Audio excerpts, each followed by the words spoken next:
The Vambraxian High Commander Osric stood on the bridge of the Stellar Dominion, his 4 arms crossed in contemplation as he gazed at the blue-green planet displayed on the view screen. His scales shimmered with anticipation. Primitive, he declared, mandibles clicking. Yet another world to add to our collection. His second-in-command, Lieutenant Kelva, approached with a data tablet.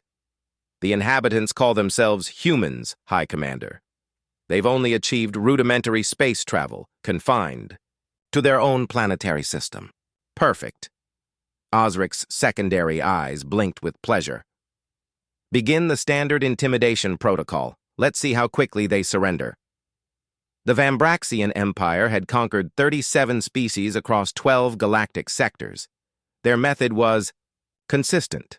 Demonstrate overwhelming technological superiority, demand complete submission, and incorporate the new species into their hierarchy as a servitor race. It had never failed. No one had ever dared to resist, not successfully anyway.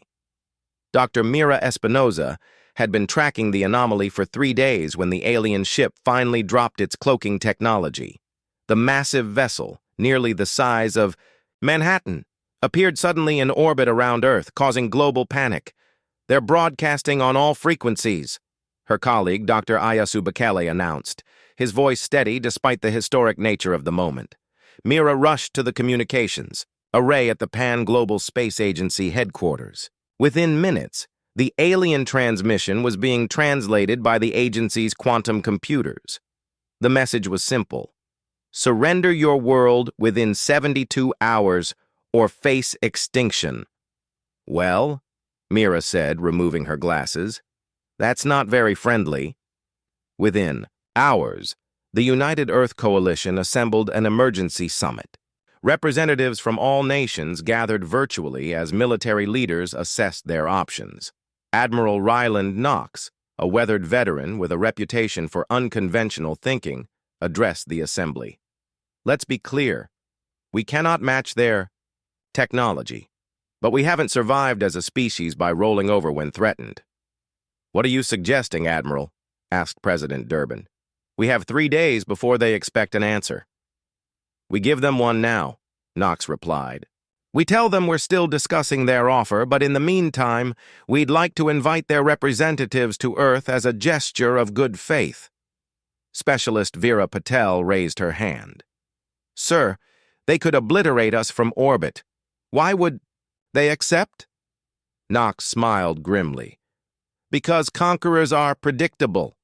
They don't just want our resources, they want our submission. They want to look us in the eyes as we kneel. And we're not going to kneel, Mira added, understanding dawning. No, Dr. Espinoza, we are not. Knox pulled up schematics on the display. While they're busy intimidating our leaders, we'll be gathering intelligence on their technology, biology, and psychology. President Durbin leaned forward. You're suggesting we trick them? I'm suggesting we use the only advantages we have, adaptability and unpredictability. Knox's expression hardened. Humanity didn't climb to the top of our own food chain by being the strongest or fastest. We got here by being the cleverest and most stubborn. The Vambraxian delegation arrived with all the pomp they expected, a reception at the United Nations, global media coverage, and apparent deference from Earth's leaders. What they didn't expect was that every handshake, every tour, every seemingly innocuous interaction was carefully designed to gather critical information, and they certainly didn't expect that humans would do anything other than capitulate. As High Commander Osric departed the diplomatic reception, he turned to Lieutenant Kelva. These humans are surprisingly accommodating. This conquest will be even easier than the Zorlani. Kelva's lower eyes narrowed slightly. Indeed, High Commander. Almost too accommodating. Nonsense! Osric dismissed the concern with a wave. They recognize superior power when they see it. It's simply biological instinct. But as their shuttle returned to the Stellar Dominion, neither noticed the microscopic drones that had attached to their exoskeletons, transmitting everything back to Earth's defenders. The humans had made their first move. Their cold-blooded, Dr. Lyra Castori announced to the assembled War Council. 3. Days had passed since the Vambraxian delegation's visit. Their physiology requires specific environmental conditions. They become sluggish in temperatures below what they consider optimal. Admiral Knox nodded, making notes on his tablet. Biological weakness number 1. What else? Mira stepped forward. Their hierarchy is rigid to the point of inflexibility. The micro-drones captured hours of conversation. They don't innovate, they replicate. Every conquest follows the same playbook because it's always worked. Until now, Iyasu added, pulling up holographic displays of the alien vessel. Their technology is impressive but predictable. They rely on overwhelming force rather than tactical ingenuity. The gathered scientists and military strategists had been working around the clock. Earth's response deadline was approaching, and they needed a plan. What about their weapons systems? General Okonkwo asked, her focus pragmatic as always. Energy-based, Vera replied. Advanced by our standards, but we've identified potential vulnerabilities. Their shields operate on rotating frequencies. If we can sync our attacks to those rotations, Knox straightened, we can penetrate their defenses. Theoretically, Vera cautioned, but we'd need to get close enough to implement it. President Durbin, who had been listening silently, finally spoke. The question remains, do we submit and bide our time, or do we make a stand now? The room fell silent until Mira cleared her throat. With respect, Madam President, submission isn't an option. The micro-drones revealed what happened to the last species that surrendered. The Vambraxians harvested 90% of their population for biological resources. The revelation sent a chill through the room. Then we fight, Knox declared, but not on their terms. Aboard the Stellar Dominion, High Commander Osric reviewed the humans' response with satisfaction. They request more time, he announced to his command staff. They claim their planetary governance requires consensus from all regional leaders. Lieutenant Kelva's mandibles twitched nervously. This is unusual, High Commander. No species has ever requested an extension before. Because they've all been properly terrified, Osric replied. These humans are simply more bureaucratic than most. Grant them another planetary rotation. It makes no difference. Tactical Officer Dresnik approached with a data tablet. High Commander, our sensors have detected unusual activity at the humans' polar research stations. Energy signatures we cannot identify. Weapons development? Osric questioned. Unknown. The signatures are masked by the planet's magnetic field. Osric dismissed the concern with a flick of his upper appendage. It doesn't matter. Whatever primitive weapons they're hastily constructing will be useless against our shields. As you say, High Commander, Kelva acknowledged, though doubt had begun to creep into her thoughts. Something about these humans felt different. On Earth, Operation Cold Snap was proceeding at breakneck speed. Every research station in Antarctica and the Arctic had been converted to develop the specialized weapons designed by the International Science Team. The beauty of it, Mira explained to Admiral Knox as they inspected the prototype, is that it's not technically a weapon at all. The Vambraxians are looking for missiles, lasers, or nuclear devices. This is essentially a highly specialized climate control system. Knox studied the device with appreciation. We're not fighting them. We're just making them uncomfortable. Extremely uncomfortable, Iyasu corrected. If our calculations are correct, exposure to these temperatures will render them virtually immobile within minutes. President Durbin's hologram appeared in the command center. The Vambraxians have granted our extension request. We have exactly 24 hours before they expect our surrender. Perfect, Knox replied. That's exactly how long we need to deploy our little surprise. As the countdown timer ticked away, humanity prepared for its first interstellar conflict. Not with the overwhelming force the Vambraxians expected, but with the cunning and adaptability that had made humans Earth's apex predator. The trap was set.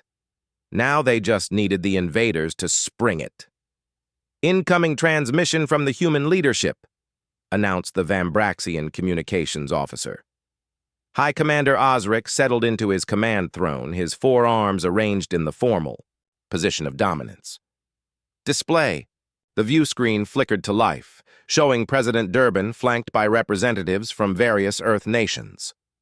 High Commander, Durbin began, her tone respectful but not subservient.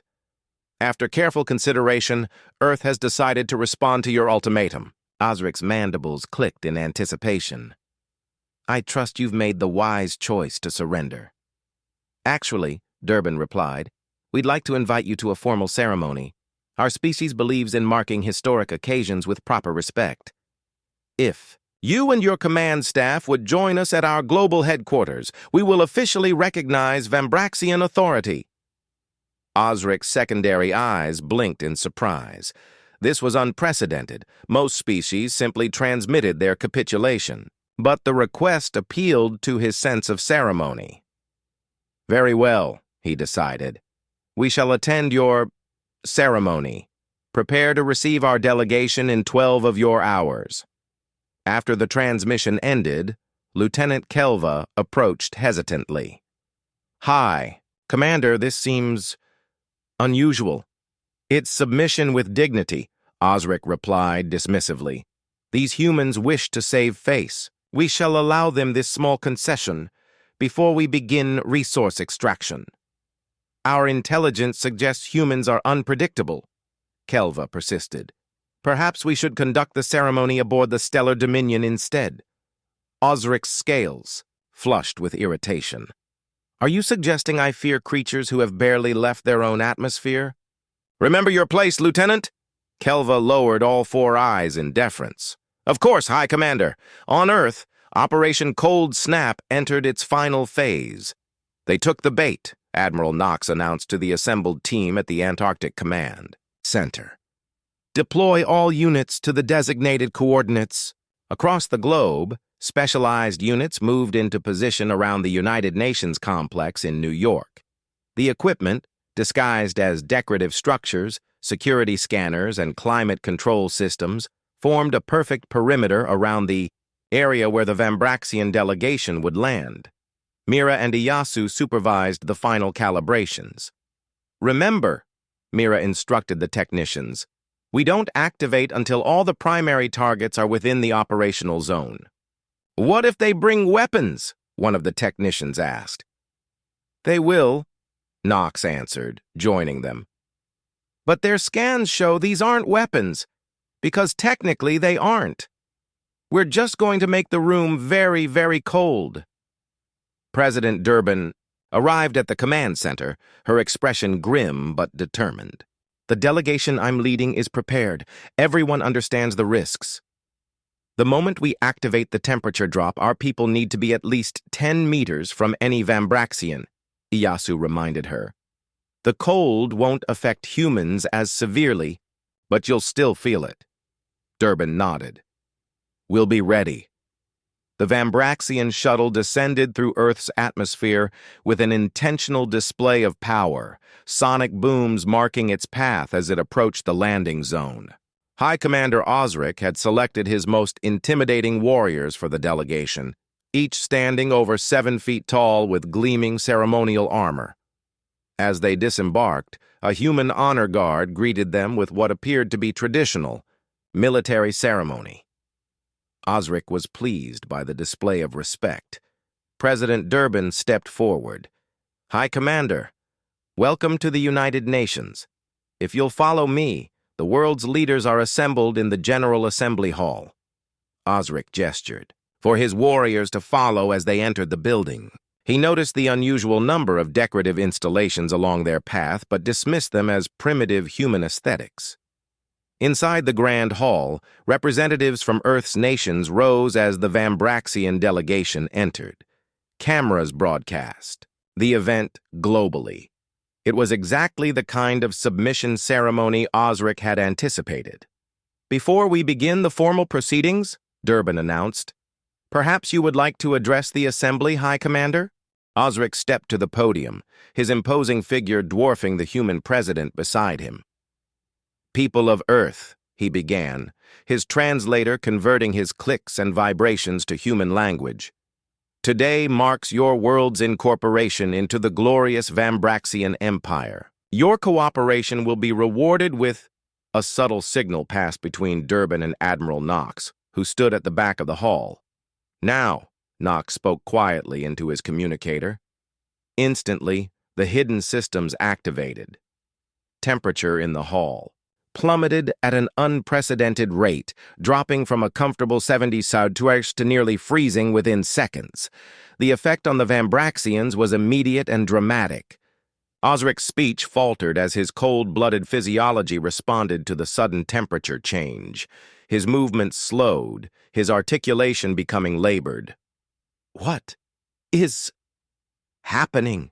he managed, his translator struggling to interpret his increasingly disjointed speech patterns. Around him, his warriors began to stiffen, their exoskeletons contracting painfully in the cold. "I believe," President Durbin replied calmly, removing a heavy coat from beneath her chair and putting it on. "This is what humans call negotiating from a position of strength." As the temperature continued to drop, the Vambraxian delegation found themselves increasingly immobilized. Their exoskeletons, evolved for the warm climate of their home world, grew rigid in the artificial cold. High Commander Osric's mandibles trembled with rage and physiological shock. "Treachery," he stammered, the translator barely able to interpret his failing speech. "The Stellar Dominion will reduce your world to ash." Admiral Knox approached, wearing thermal gear. "I'm afraid not, High Commander. While you've been our guest, we've been busy elsewhere." The Admiral nodded to a technician who activated a large display screen. It showed live footage of the Stellar Dominion now surrounded by hundreds of small Earth vessels. What is this?" Osric demanded, his upper limbs barely able to move as the temperature approached 15 degrees Fahrenheit. "Those aren't warships," Knox explained. "They're atmospheric manipulators. Right now, they're creating a localized cold front around your vessel, about minus 40 degrees. According to our research, that's well below the temperature at which your species can function." Mira stepped forward, her breath visible in the frigid air. "We've also taken the liberty of transmitting the full technical specifications of our temperature manipulation technology to your crew. They can verify that these aren't weapons, just extremely effective air conditioners." Lieutenant Kelva's voice came through on the communication channel from the Stellar Dominion. "High Commander, the ships, they've created some kind of cold field. The crew is losing mobility, engineering systems, failing as components contract." President Durbin removed her gloves and approached Osric, staying just beyond his reach. "Here's our counter-proposal, High Commander. You will withdraw from Earth space immediately. You will mark our solar system as prohibited territory in your navigation systems, and you will spread the word that humans are not to be trifled with." Osric's secondary eyes blinked frantically as he fought against his body's increasing rigidity. "You cannot hope to stand against the Empire." "We already are," Knox replied, "and we're doing it without firing a single shot. That's the difference between us, Commander. You conquer through force. We survive through innovation. Thiach, temperature aboard your ship will be restored once you're on your way out of our solar system," Mira added. "No permanent damage to your crew or systems, provided you leave immediately." On the Stellar Dominion's bridge, chaos reigned. Officers moved in slow motion, their biological processes nearly shut down by the extreme cold. Ice crystals formed on control panels as life support systems struggled to compensate. Lieutenant Kelva, wrapped in emergency thermal gear, managed to maintain minimal functionality. "All sections reporting critical temperature levels," she informed the bridge crew. "Weapon systems non-responsive due to thermal contraction." "Options?" croaked the ship's executive officer. "Retreat," Kelva responded without hesitation. "The humans have found our weakness. We must withdraw and reassess. Back in the United Nations Hall, Osric had been moved to a slightly warmer holding area, just warm enough to allow speech, but not warm enough for full mobility. Admiral Knox, President Durbin, and the scientific team faced him across a conference. Table. Your species, Osric hissed, will pay for this humiliation. We're not interested in humiliating you, Durbin replied. We're interested in surviving, something we humans excel at. Dr. Ayasu Bekele placed a data tablet before the Vambraxian commander. We've taken the liberty of compiling information about previous species who have successfully resisted Vambraxian conquest. According to our analysis of your records, there are none. Until now, Knox added. Which means, Mira continued, that your empire has no protocols for this situation. Your entire conquest strategy is based on species surrendering immediately. You don't have a contingency plan. Osric's compound eyes darted between the humans, his mandibles clicking rapidly as he realized the truth of their assessment. Here's what's going to happen, President Durbin stated firmly. You will return to your vessel. You will leave our solar system. And you will inform your empire that Earth is not a viable target for conquest. And if I refuse, Osric challenged. Knox smiled coldly. Then we'll drop the temperature another 20 degrees and see how your exoskeleton handles crystallization. After a moment of tense silence, Osric's mandibles clicked in what the human's translation software identified as reluctant agreement. Very well, the Vambraxian commander conceded. We will withdraw. For now. One more thing, Mira added. Our temperature manipulation technology has been shared with every nation on Earth. If you or any other Vambraxian ship returns, you'll find the same reception waiting, only colder. As the Vambraxian delegation was escorted back to their shuttle, Lieutenant Kelva approached her commander. High Commander, the Stellar Dominion reports they can achieve minimum operational capacity in approximately 1 hour. Set course for the nearest Imperial outpost, Osric ordered. We must report this. Development. And what shall I report as the outcome of our conquest attempt? Kelva inquired. Osric's scales darkened with humiliation. Report that Earth requires special consideration. These humans are unlike any species we have encountered. The shuttle lifted off, leaving Earth's atmosphere under the watchful eyes of the global defense network. 2 standard months had passed since the Vambraxian retreat from Earth. High Commander Osric stood before the Imperial Council on Vambraxia Prime, his scales dulled with disgrace. Explain again, demanded Emperor Zarlek, his massive form dominating the chamber, how a pre-interstellar species managed to repel our most experienced conquest fleet without firing a single shot. Osric's mandibles clicked nervously. The humans demonstrated unexpected adaptability, Your Eminence. They identified our biological vulnerability to extreme cold and exploited it with remarkable efficiency.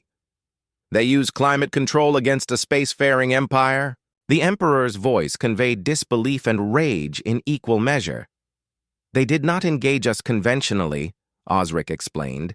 They rejected the established protocols of conquest and submission. Instead, they improvised. The chamber erupted with the clicking sounds of Vambraxian outrage. Council members chittered among themselves until the Emperor raised a massive limb for silence. And now, Zarlek continued, reports indicate this primitive species is rapidly advancing their space technology using data they gleaned from scanning our vessels. Lieutenant Kelva, now promoted to commander following Osric's demotion, stepped forward. Correct, Your Eminence. Human communication signals indicate they have already replicated several of our propulsion technologies. Their adaptation rate is concerning. The Emperor's compound eyes narrowed. You recommend we return with a larger fleet? Bombard their world from a distance? No, Your Eminence, Kelva replied, surprising the council. I recommend we classify Sol system as a restricted zone and divert conquest resources elsewhere. Gasps and clicks of shock echoed through the chamber. Explain your reasoning, Commander, the Emperor demanded. The humans demonstrated something unique, creative problem-solving under pressure. Our intelligence now suggests this is their species' defining characteristic. Throughout their history, they have continually adapted to overcome superior forces. Kelva activated a holographic display showing historical human conflicts. They consistently prevail through unexpected strategies and technological innovation, not through superior numbers or strength. More concerning, they learn from each encounter. You suggest we fear these primitives? The Emperor asked dangerously. I suggest we respect them, Kelva corrected carefully. And perhaps study them from a distance. On Earth, humanity had not been idle. The brief encounter with the Vambraxians had unified the planet in unprecedented ways. Former adversaries now collaborated on the Global Defense Initiative, adapting the alien technology for Earth's protection. In the newly established extraterrestrial research facility in Geneva, Mira and Ayasu oversaw the analysis of the data collected during the Vambraxian visit. Their FTL drive is based on principles we've theorized but never proven, Ayasu explained to Admiral Knox and President Durbin during a briefing. With this confirmation, we can accelerate our own development. By decades. How soon until we have working prototypes? Knox asked. Mira brought up a simulation on the holographic display. The first test vessel should be ready within 18 months. Not Vambraxian quality, but enough to establish a presence beyond our solar system. And defense systems? President Durbin inquired. Even better news, Vera Patel replied, joining the conversation. The temperature manipulation technology we developed has applications we never anticipated. We can now create localized electromagnetic disturbances that would disable most energy-based weapons systems. Knox nodded with satisfaction. So we won't be caught unprepared again. There's something else you should see, Mira added, her expression serious. She activated another display showing intercepted alien communications from the edge of the solar system. We've been monitoring quantum fluctuations consistent with Vambraxian observation drones.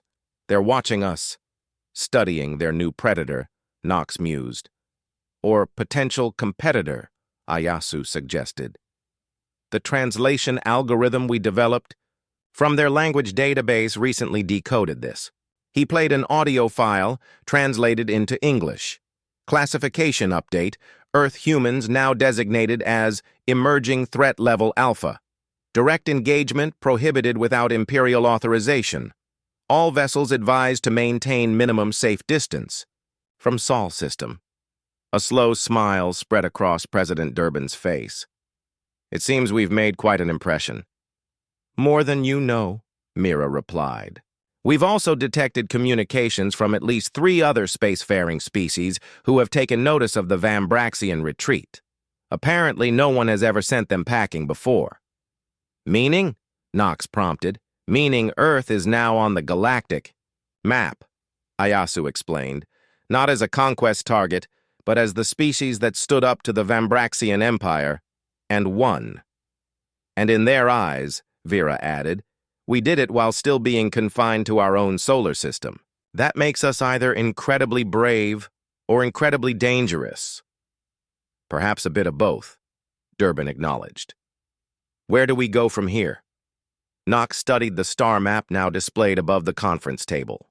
We prepare, we advance, and when we're ready, we introduce ourselves to our galactic neighbors, properly this time. In a distant sector of the galaxy, aboard the trading vessel Windseeker, Captain Naxos of the Solonian Merchant Guild studied the latest intelligence briefing with interest. Another update on the humans, he noted to his first officer. Apparently, they've already reverse-engineered Vambraxian shield technology. Impossible, the first officer scoffed.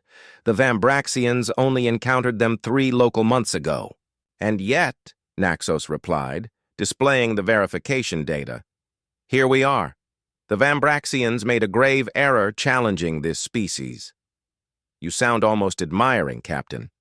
Naxos's facial tentacles rippled in what his species recognized as thoughtful amusement. The universe is vast and often predictable, First Officer. Most species follow expected evolutionary and technological paths, but occasionally, he gestured to the image of Earth on the display. Occasionally, you find something truly interesting. You're not suggesting we initiate contact? Not yet, Naxos replied. But I am adjusting our trading routes to pass closer to their system. I have a feeling that very soon, humans will be making their presence known throughout the galaxy. He closed the briefing and set it aside. And when they do, I intend for the Solonian Merchant Guild to be the first to offer them favorable terms. For what purpose? The first officer asked. Naxos's tentacles formed the pattern for strategic foresight, as he replied, because any species that can send the Vambraxian Empire running without firing a shot is not one I wish to have as an enemy.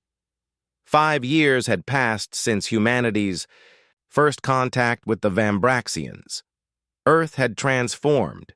Cities now featured advanced defense systems disguised as architectural elements.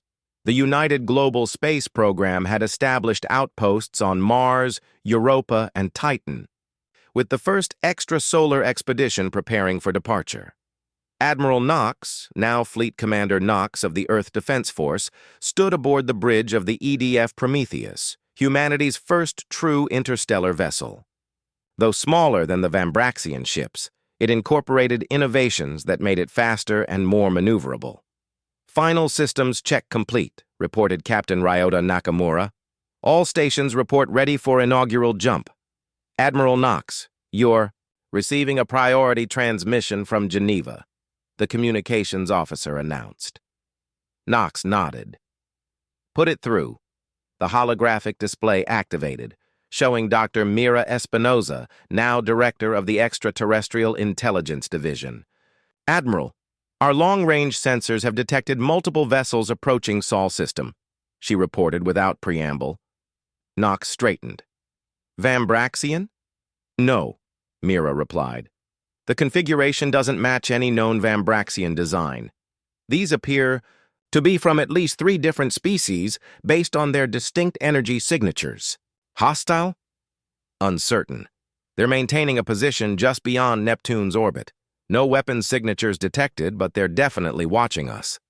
Knox considered this information. Delay the test jump. I'm returning to Earth immediately. The Situation Room beneath Geneva hummed with activity as the world's leaders assembled, both in person and via secure holographic links. They've made no attempt to communicate, Vera Patel explained, now heading the Extraterrestrial Technology Division. They're just observing. 17 ships from 5 different species, based on our analysis, Iyasu added, all maintaining. Station keeping outside our solar system. President Arquette, Durbin's successor, leaned forward. Options? We could deploy the temperature disruption satellites, suggested General Okonkwo. Demonstrate our defensive capabilities. Or, Mira countered, we could try something completely different. Something no technologically advancing species in this situation has apparently ever done. Which is? Knox prompted. Invite them in, Mira replied simply. On our terms. The room fell silent as the implications settled. You're suggesting we voluntarily host a delegation of unknown alien species? Arquette clarified. Yes, Mira confirmed. We've spent 5 years preparing for the next invasion. But what if it isn't coming? What if they're waiting for us to make a move? Knox's expression turned thoughtful. The Vambraxians have had 5 years to return with a larger fleet. They haven't. Instead, we have observers from multiple species. That suggests something has changed in the galactic political landscape. We changed it, Iyasu realized. By defeating the Vambraxians, we disturbed the established order. Precisely. Mira agreed. And now everyone's waiting to see what we'll do next. After hours of debate, a consensus emerged. Earth would extend an invitation, not from a position of fear or submission, but as equals ready to join the galactic community. 3 weeks later, representatives from the 5 alien species gathered in the specially constructed extraterrestrial diplomatic center in Geneva. The facility incorporated subtle defensive measures while projecting an atmosphere of openness. Captain Naxos of the Solonian Merchant Guild, his tentacles arranged in the formal pattern of diplomatic greeting, addressed the assembled human delegation. On behalf of the Galactic Concord, I thank you for your invitation, his translator conveyed. This is an unprecedented moment. President Arquette stepped forward. We welcome you to Earth, though I must admit we're curious about the sudden interest in our world. The Zithraxi ambassador, a crystalline being who communicated through light pulses, responded, Your species has accomplished what none believed possible. You repelled the Vambraxian Empire without achieving full spacefaring status. A most irregular development, added Ambassador Pelk of the Dorvan Collective, his gelatinous form shimming with each word. For millennia, the Vambraxians have expanded unchecked. Lesser technological species submitted or perished. You innovated. Nox exchanged glances with Mira and Iyasu. We simply used the resources available to us. That, Naxos declared, is precisely what makes humans unique. You identified a biological weakness and exploited it with technology that wouldn't register as weaponry. Brilliant adaptation. The Vambraxian Empire has lost 3 attempted conquests since their retreat from Earth, the Zithraxi ambassador revealed, pulses of light conveying what seemed like amusement. Their targets employed similar environmental manipulation strategies inspired by your example. Mira leaned forward. Are you saying other worlds have successfully resisted because of what happened here? Indeed. Naxos confirmed. Word spread quickly through subspace communications. The myth of Vambraxian invincibility shattered. The Empire now faces internal rebellions and external resistance. Their 1,000-year expansion has halted. President Arquette processed this information carefully. And the Galactic Concord? What is your interest in Earth? Ambassador Pelk's gelatinous form rippled. For too long, the Concord has maintained a policy of non-interference with developing worlds. We allowed the Vambraxians to continue their conquests, believing intervention would cause greater harm. Your victory challenged that philosophy, Naxos continued. It demonstrated that emerging species can contribute unique perspectives that benefit galactic society. So you're here to recruit us? Nox asked skeptically. To invite, corrected the Zithraxi. Earth has earned recognition before achieving the typical technological benchmarks for contact. You have demonstrated qualities the Concord values: innovation, resourcefulness, and determination without unnecessary cruelty. Naxos extended a tentacle toward a holographic display that materialized between them. It showed hundreds of worlds scattered throughout the galaxy. The Concord comprises over 200 species across 7,000 light-years. Each contributes their unique strengths to our collective security and advancement. And what would Earth contribute? Mira asked. Your adaptability, Ambassador. Pelk replied without hesitation. Your species' capacity to identify unconventional solutions to seemingly insurmountable problems.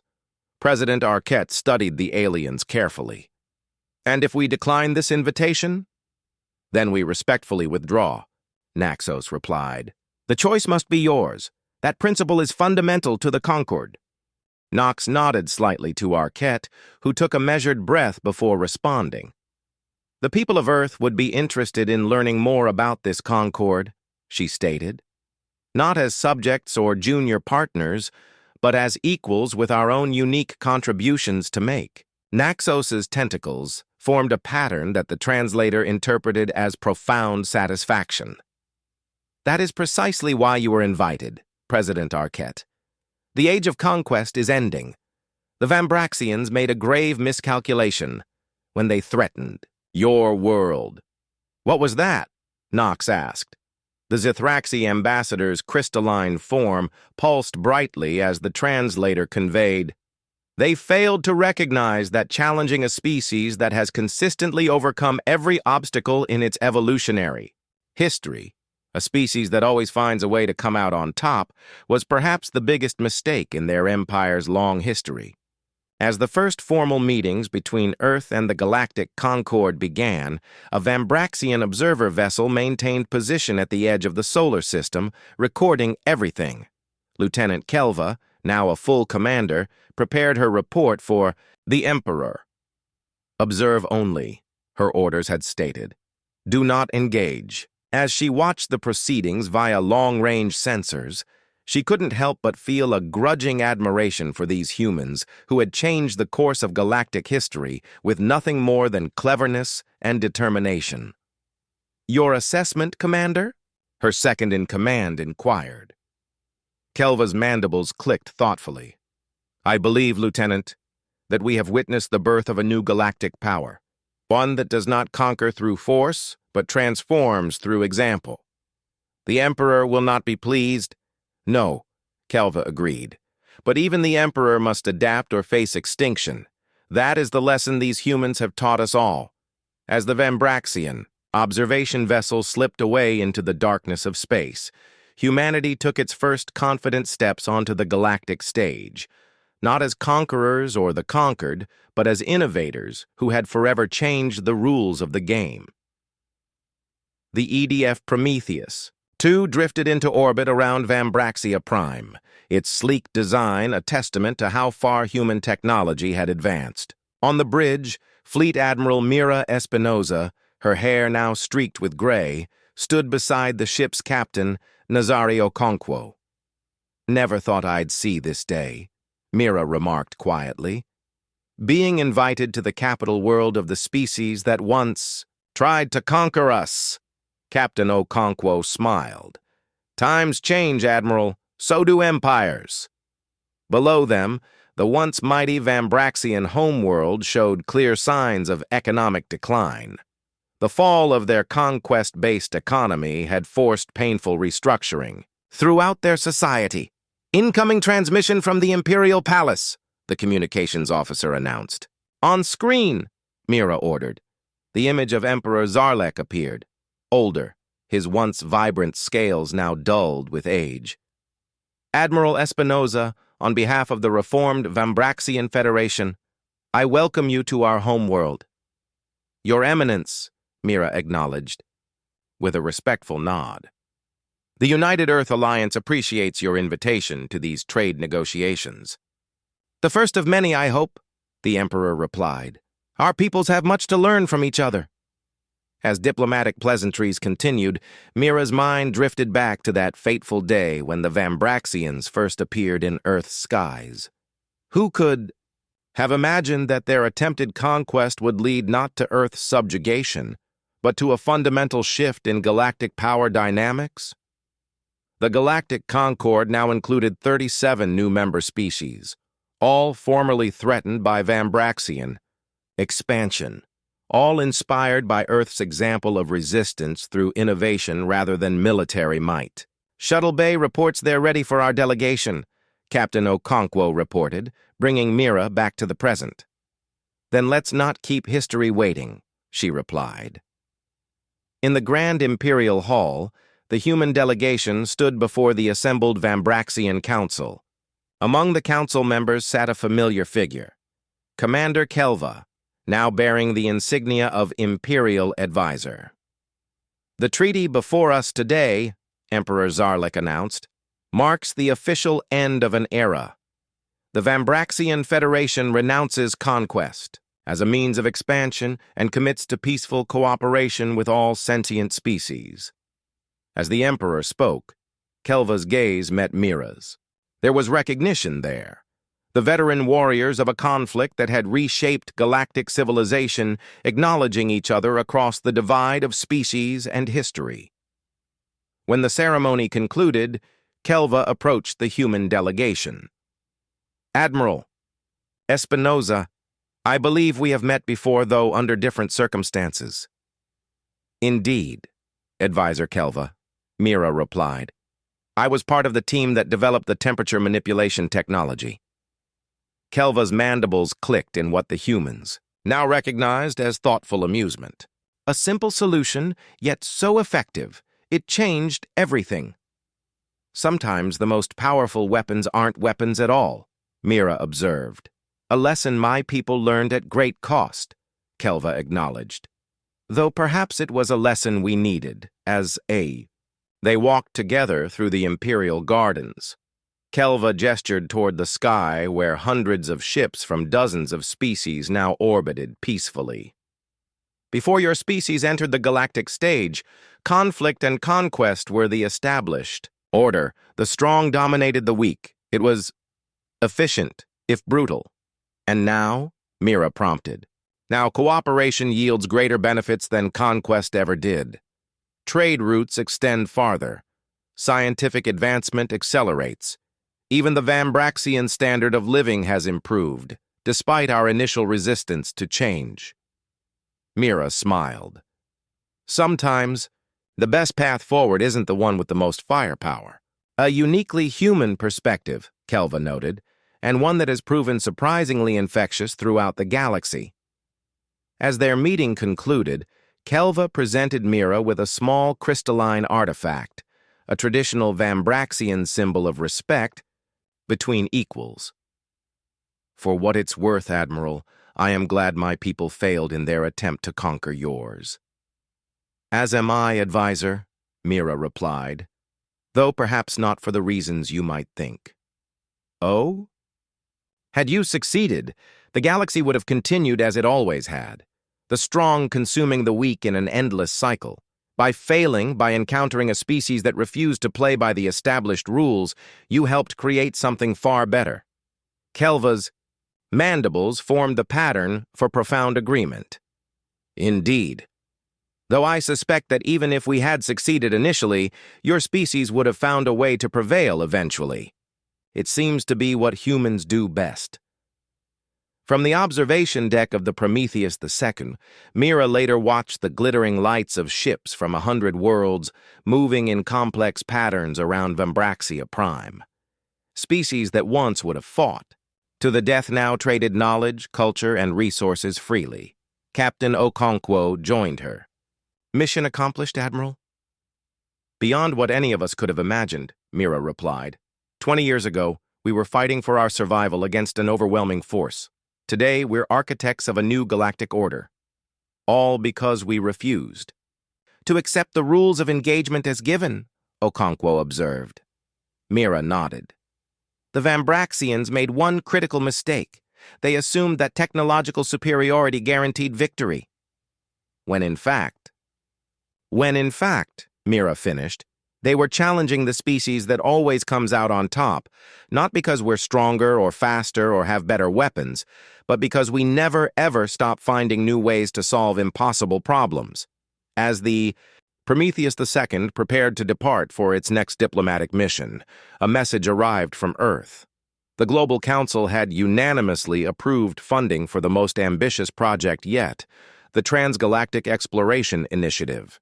Humanity would venture beyond known space, carrying the new principles of cooperation and innovation to distant stars. The age of conquest was over. The age of discovery had begun. And it had all started with one simple, profound truth that the Vambraxians and every other would-be conqueror would do well to remember. Never underestimate a species that has spent its entire evolutionary history overcoming the impossible. Never challenge the species that always comes out on top.